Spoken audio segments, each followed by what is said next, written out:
When it comes to the Capitol riots, separating fact from fiction has never been more important. That's why our verified team is here, to get you the truth.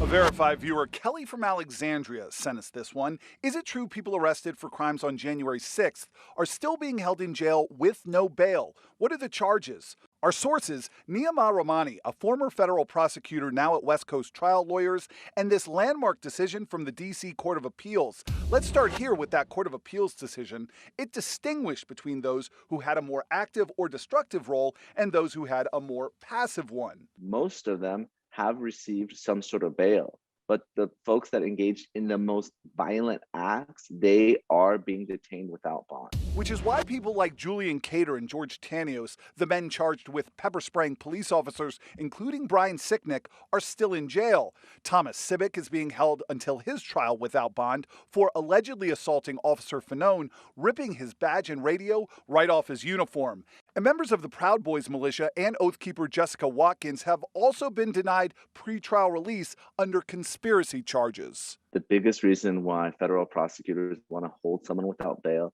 is that it's much easier to get a plea agreement and a deal when someone's already in federal prison.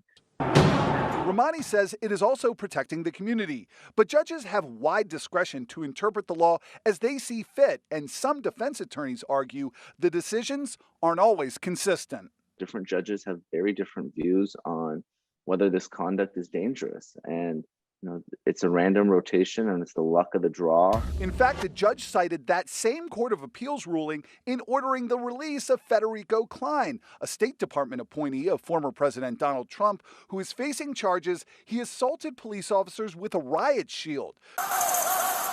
The judge ruling that it was a close call, but in his opinion, that judge deemed Klein does not pose a substantial threat to the community, despite his, quote, demonstrated willingness to use force to advance his personal beliefs. So we can verify, yes, some people arrested for crimes on January 6th are still being held in jail without bail. Sitting in with a verified team tonight, I'm Eric Flack.